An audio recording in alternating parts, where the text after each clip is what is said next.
Episode 4 के starting में टेपोंग को दिखाया जाता है जो अपनी कंपनी में आने वाला था, लेकिन पहले एक शॉप में आता है और मी सियोंग के लिए नया कार्ड लेता है, साथ में एक छोटा सा वॉलेट भी जो कार्ड रखने के लिए होता है। अगले सीन में मी सियोंग को देखते जो कंपनी में आती है। टेपोंग यहीं पर होता है जो कि चाय बना रहा था। बाद में इसके पास आता है, चाय को देता है। मी सियोंग थैंक यू कहती है। टेपोंग कहता है कि मैं और कुछ भी देना चाहता हूँ, फिर वॉलेट को बाहर ले आता है और इसको देता है। टेपोंग कहता है कि मेरी ओर से तुम्हें गिफ्ट है। मी सियोन फिर से थैंक यू कहती है और इसको सीईओ कहती है, जिसको सुनकर टेपोंग हैप्पी हो गया था। फिर दोनों बैठकर अपना काम करने लगते हैं। अगले सीन में बैक हो के मैनेजर हाँ को देखते हैं, जो कि ह्यूनजिन से बात करता है। टेपोंग प्रोडक्ट को दिखाता है और कह रहा था कि मैं इनको चाइना में बेचने वाला हूँ। ह्यूजुन कहता है कि टेपोंग के लिए कुछ प्रोडक्ट यहाँ पर छोड़ देना, ताकि अपने लिए कपड़े सिलवा सके। शायद उसने अपने कपड़े गीले कर दिए होंगे। बाद में दोनों जोर जोर से हंसने लगते हैं। अगले सीन में टेपोंग को देखते हैं जो बैकहो से मिलने के लिए आता है। कॉन्ट्रैक्ट को दिखाता है और कह रहा होता है कि हमने कंपनी के साथ पहले ही कॉन्ट्रैक्ट कर लिया था, जो रिटर्न के बारे में 30% डिडक्ट के साथ हम प्रोडक्ट को रिटर्न कर रहे थे। आपको ये डील करनी होगी। लेकिन बैकहो कहता है कि मैं ऐसा क्यों करूंगा।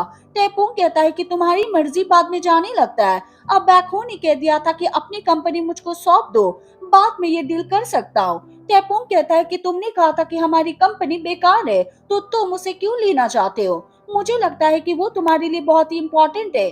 बैकहो कहता है कि अगर मैं डील कर भी लेता हूँ तो तुम्हें कोई फायदा नहीं होगा, तुम फेल हो जाओगे। टेपोंग कहता है कि कोई बात नहीं, मुझे पता है कि मैं बार बार फेल हो जाऊंगा, लेकिन एक दिन मैं उसकी उड़ान भरूंगा जिसको देखकर आप शॉक रह जाओगे। ये कहकर ही चला जाता है। टेपोंग अपनी कंपनी में आता है और कहता है कि बैकहो कंपनी लेने की बात कर रहा था। ये बात कितनी रिडिक्यूलस है। तभी फोन बज रहा होता है। टेपोंग रिसीव करता है। सामने से ड्राइवर बेक चिल्लाता है और कह रहा होता है कि तुम मेरा फोन को रिसीव क्यों नहीं कर रहे हो। टेपोंग कहता है कि मैंने ये भी किया। अगले सीन में टेपोंग ड्राइवर बेक से मिलने के लिए आता है। बेक पहले बताता है कि तुम्हारा कुछ प्रोडक्ट मेरे पास है। जब तुम पिछली बार नमो के साथ पोर्ट पर थे और अपने प्रोडक्ट को स्टोर कर रहे थे, तब मैंने सोचा कि कुछ प्रोडक्ट को मैं ट्रक में रख लेता हूँ। हम यहाँ पर ये सीन देखते भी है।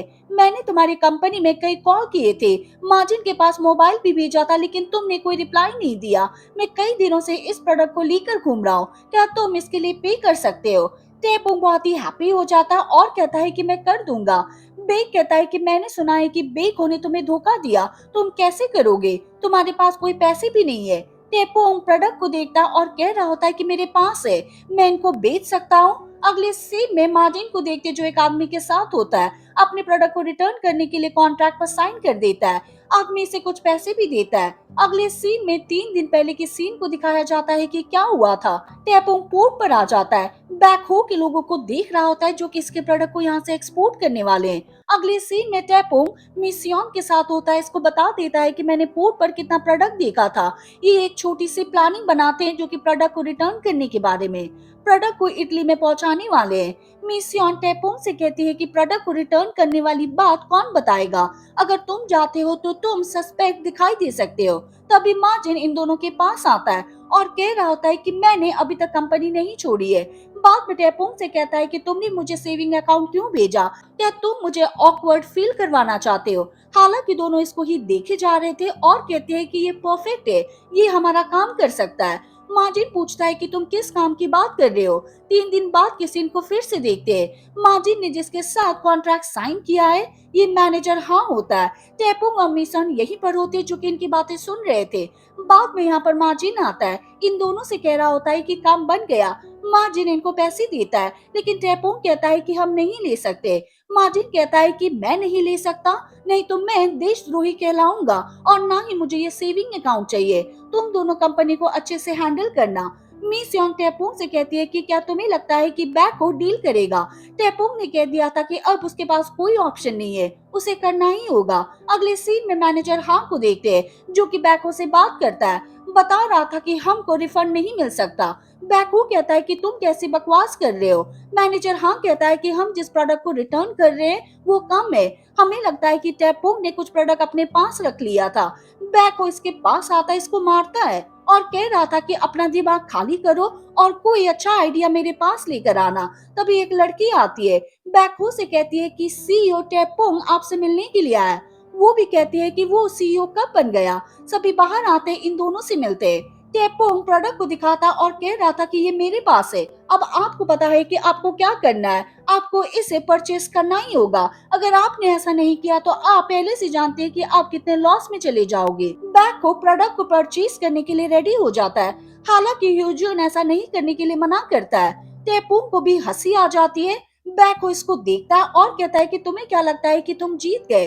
लेकिन टेपोंग कहता है कि ऐसा नहीं है, ये बहुत ही मजेदार है। बाद में चले गए थे। टेपोंग भी जाने वाला था, लेकिन पहले अपने प्रोडक्ट को देखता है। मिस इसके पास आती है, इसको यहाँ से ले जाती है। अगले सीन में टेपोंग मिस्टर चॉय से मिलने के लिए आता है। इसको इसका पैसा देता है जो कि पहले बाकी रह गया था। मिस्टर चॉय खाने के लिए इसे कुछ देता है। हालांकि जब इसको देखता है कह रहा था कि सारा खाना मत खा जाना, मेरे लिए कुछ छोड़ देना। अगले सीन में टेपोंग मिस्योन के साथ होता है। मिस्योन इसको हैप्पी न्यू ईयर विश करती है। टेपोंग अपनी नई स्टैम्प को दिखा रहा था और बताता है कि मैं बुसान में हांगसुन कंपनी में जाना चाहता हूँ। बुसान में चीजों को एक्सपोर्ट किया जाता है। अगले सीन में दोनों यहाँ पर आ गए थे। टेपोंग कहता है कि 10 साल के बाद आज मैं पहली बार आ रहा हूँ। मिस्योन कहती है कि मेरा तो पहली बार ही है। क्या तुम्हें सच में लगता है कि हमको इनवाइट किया गया है? टेपोंग कहता है कि चलो पता करते हैं। मिस्योन डांटती है और कहती है कि तुम बिना इनवाइट के यहाँ पर कैसे आ गए। तभी पास में एक लेडी होती है जो कि चिल्लाती है और टेपोंग को बुला रही थी। बाद में इसके पास आती है और कहती है कि मैं हनसैंग कंपनी की सीईओ हूँ। मेरा नाम चारन है। तुम सेम अपने डैड की तरह दिखाई दे रहे हो। मैंने तुम्हें तुरंत ही पहचान लिया। वैसे तुमने स्कार्फ क्यों पहना हुआ है? तुम बहुत ही ओल्ड फैशन हो। इसको उतार दो। बाद में से खींच लेती है। मिस्योन को देखती है, पूछती है कि तुम कौन हो। मिस्योन ने बता दिया था। चारन बाद में इन दोनों को मार्केट में घुमाती है। फिर अपने जगह पर ले आई थी जहाँ पर पैसे काउंट किए जा रहे थे। टेपोंग इनको देखकर शॉक रह जाता है और मिस्योन से कहता है कि देखो कितना पैसा है। चारन टेपोंग से कहती है कि तुम क्या लेने के लिए आए हो। टेपोंग ने कह दिया था कि मुझे डॉलर चाहिए। चारन कहती है कि तुम्हें जो भी करेंसी चाहिए वो सब यहाँ पर मिल सकती है। मुझे कुछ पैसे एक्सचेंज कराने हैं, इसलिए मैं जा रही हूँ। मिस्योन कहती है कि क्या मैं भी आपके साथ आ सकती हूँ। चारन कहती है कि ठीक है। टेपोंग कहता है कि मैं मार्केट में घूमने के लिए जा रहा हूँ। टेपोंग मार्केट में घूमता है, कई सारी चीजों को देखता है। लेकिन जब यहाँ पर शू पार्क शोरूम के शूज को देखता है, ये इनको देखकर शॉक हो जाता है। शॉप के सामने एक आदमी बैठा हुआ था और इसे पूछता है कि क्या तुम इंटरेस्टेड हो। अपने कार्ड को देता है और कह रहा होता है कि मैं योनचियोल हूँ। मैं यहाँ पर 30 सालों से काम कर रहा हूँ। टेपुंग भी अपने कार्ड को देता है, बताता है कि मैं कौन हूँ। योनचियोल शूज की क्वालिटी दिखाने लगता है कि ये कैसे हैं। एक नुकीली चीज पर शू को बार बार मार रहा था, लेकिन इनके साथ कुछ नहीं होता। ये देखकर टेपुंग देखता ही रह जाता है। यूनचॉ कहता है कि हमारे पास इनकी फैक्ट्री है, क्या तुम देखना चाहोगे? टेपोंग कहता है कि ठीक है, चलो चलते हैं। चारन पैसों को एक्सचेंज करने के लिए आती है। कुछ कैलकुलेशन करनी होती है और मिस्योन कंप्यूटर से पहले कर देती है। यह देखकर चारन भी शॉक रह जाती है। यूनचॉल टेपोंग को अपनी फैक्ट्री में ले आता है, दिखा रहा था कि यहाँ पर कैसे शूज बनते हैं। हमारे यहाँ पर 7,000 पेयर ऑफ शूज है, मतलब कि टोटल यहाँ पर 14,000 शूज है। टेपोंग कहता है कि मैं इनको एक्सपोर्ट करना चाहता हूँ। बाद में कॉन्ट्रैक्ट पर साइन कर देता है। मिस्योन और चारन भी अपनी जगह पर आ गए थे और कहते हैं कि टेपोंग कहाँ पर रह गया। तभी यहाँ पर टेपोंग आता है। मिस्योन को पहले कॉन्ट्रैक्ट दिखाता और कह रहा होता है कि हम इन शूज को सील करेंगे। तुम्हें नहीं पता कि ये शूज कितने अच्छे हैं। लेकिन मिस्योन कहते हैं कि कॉन्ट्रैक्ट कैंसिल करवा दो। लेकिन जब टेपोंग मना करता है तब मिस्योन चिल्लाती है। नमो अपनी मॉम के साथ अपने चिकन रेस्टोरेंट में होता है। म्यूजिक कंपटीशन वालों के पास कॉल करके पूछता है, लेकिन इसे पता चलता है कि मैं सेलेक्ट नहीं हुआ। चारन इन दोनों के साथ होती है और ये तीनों ड्रंक करते हैं। टेपोंग मिस्योन को किसी तरह मना लेता है कि हम शूज को परचेज करेंगे। हालांकि इसको पहले पागल भी कह देता है। फिर ये बीच के पास होते यहाँ पर बैठे हुए थे। टेपोंग खड़ा होता है, कुछ लिखता है और कहता है कि आगे से मैं तुम्हें कभी पागल नहीं कहूंगा। फिर इसके पास आता और कहता है कि क्या तुम्हारे पास पेपर है? मैं अपनी विश को लिखना चाहता हूँ। लेकिन मिस्योन मना करती है। टेपोंग कहता है कि मुझे अपना हाथ तो बाद में ऐसा ही करती है। टेपोंग कहता है कि इस विश को हमेशा अपने पास ही रखना, मैं कभी भी इसका यूज कर सकता हूँ। मिस्योन कहती है कि चलो चलते हैं। जाते टाइम इसे पूछ रही होती है कि क्या तुम कॉन्फिडेंट फील कर रहे हो। टेपोंग कहता है कि क्या मैं शूज को बेच सकता हूँ। मिस्योन कहती है कि मैं तुम्हारे बारे में बात कर रही हूँ कि सीईओ बनने के बाद अब तुम्हें कैसा फील हो रहा है। टेपोंग कहता है कि मैं नहीं जानता, मुझे नहीं पता कि सीईओ बनने के बाद क्या होता है और इसका मतलब क्या है, लेकिन कंपनी के लिए जो कुछ भी मैं कर सकता हूँ वो मैं करूंगा। अब मिसियोन के पास आता है, इसको पकड़ता है और कहता है कि तुम एक यूनिवर्स हो। मिसियोन देखती है कि मेरे जूते भीग गए। बाद में इसको मारने के लिए आती है, लेकिन ये भाग जाता है। पास में 4 रन होते हैं जो कि इन दोनों को ऐसे करते हुए देखती है और हैप्पी होती है।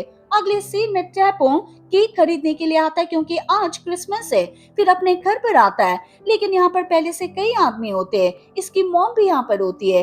आदमी टैपोंग से कहता है कि तुम्हें लेटर मिले थे। टैपोंग कहता है कि कौन से लेटर। आदमी कहता है कि ड्यू के कारण तुम्हारा अपार्टमेंट नीलाम कर दिया गया है। इन दोनों को बाद में जाना पड़ता है। जियोंग मी कहती है कि एक चीज रह गई है, मैं लेकर आती हूँ। कुछ टाइम के बाद ये लेकर आती है और ये चप्पल होती है। जियोंग मी कहती है कि तुम्हारे डैड ने मुझे गिफ्ट किया था, ये उनका आखिरी गिफ्ट था। फिर ये ऐसे कहते हैं कि अब हम कहाँ पर जाएंगे। ये अपने रिलेटिव के पास कॉल करती है, लेकिन कोई फायदा नहीं होता। टेपोंग कहता है कि क्या डैड के पास चले। जियोंग मी इसको मारती है और कहती है कि हम इन सब से गुजर रहे हैं और ऊपर से तुम मजाक कर रहे हो, तुम्हें ऐसा नहीं करना चाहिए। अगले सीन में टाइफून कंपनी में ले आता है और कहता है कि मैं यहाँ पर आने की बात कर रहा था। ये अपनी मॉम के लिए नूडल्स बनाता है, दोनों साथ में खाते हैं। इसकी मॉम कहती है कि मुझे नहीं पता था कि तुम नूडल्स इतने अच्छे बनाते हो। टेपोंग कहता है कि मैं चाय भी बनाता हूँ, मैं आपको बाद में पिला दूंगा। रात को दोनों सोने की तैयारी करते हैं। टेपोंग अपनी मॉम को गिफ्ट दिखा रहा था, कुछ बातें करता है और इसकी मॉम सो जाती है। बैक को मैनेजर हाँ से कहता है कि क्या तुम टेपोंग को देख रहे हो, उसके साथ क्या चल रहा है। मैनेजर हाँ कहता है कि उन्हें अपार्टमेंट से निकाल दिया गया है। बैकहो कहता है कि जब टेपोंग एक एक करके सभी चीज को खो देगा तब हम देखेंगे कि वो क्या करेगा। फिर हम टेपोंग को देखते हैं जो शू पार्क सूस को देख रहा होता है। और इसी के साथ ये एपिसोड खत्म हो जाता है। हम मिलेंगे नेक्स्ट वीडियो के साथ। Thank you for watching.